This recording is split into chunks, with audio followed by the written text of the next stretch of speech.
Hey everyone, it's your Sally Coach, and today we'll be doing our part C on experimental design, variables. So we're going to be going over what independent, dependent, controlled, and constant variables are, and how you should be using them in your experimental design worksheet. So let's get started. Let's first look at our independent variable. This is the variable that you will be changing in your experiment. So right now, this is going to be our paper's weight and texture. So whatever variable that you're trying to change to get a result out of it, that's going to be your independent variable. And whenever we write this down into our worksheet, we want to be as detailed, we want to use complete sentences, and lastly, we want to be specific. So if you see in the end of this slide here, we can see that it says with a smooth texture and weight at 4.5 grams. Next, we have cardstock paper with a greater texture and weighs 55 grams. Over here, I'm specifically talking about the gram and the weight of it, while also talking about the change in texture.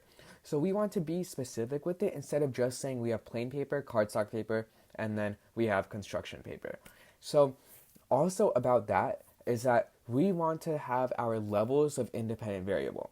When we say levels, we want to say what we're changing.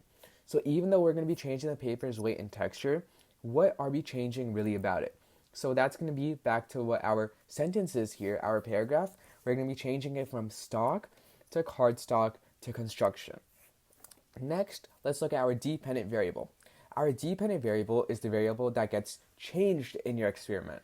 So this is the independent variable is the one that you change. The dependent variable is the one that gets changed. So the independent variable is the cause and the dependent variable is the effect. So in our experiment, the dependent variable is going to be the plane speed and resistance because that is going to be our outcome.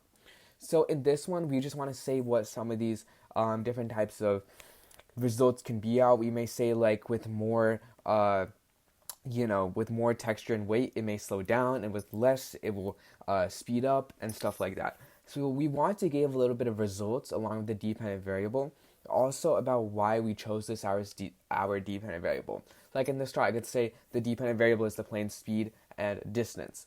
And that is because we're calculating with our stopwatch and meter stick, with our measurement device, how far and fast the plane goes. Alright, so now let's get to our controlled variables. There are 3 controlled variables that you need to state in the experimental design worksheet. And these are the variables that can be changed, but you don't. So when you're doing this experiment, there are so many variables that you can be able to change in an experiment. And there's a few ones that are very easy to find. Like one of them is quality of the paper. So in this case, it's the paper. But in other cases, you may say it's the quality of the stuff that you're using. They may give you like toy cars or like wheels and axles, and they may be like rusty.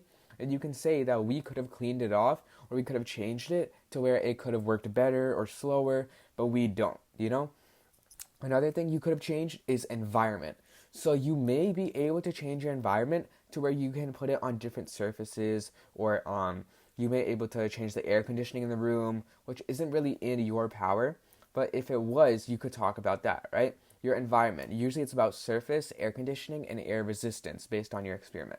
Or if you're doing something in the water, you could say the liquid that you're using, or possibly like the tub, which could change some type of buoyancy with the water.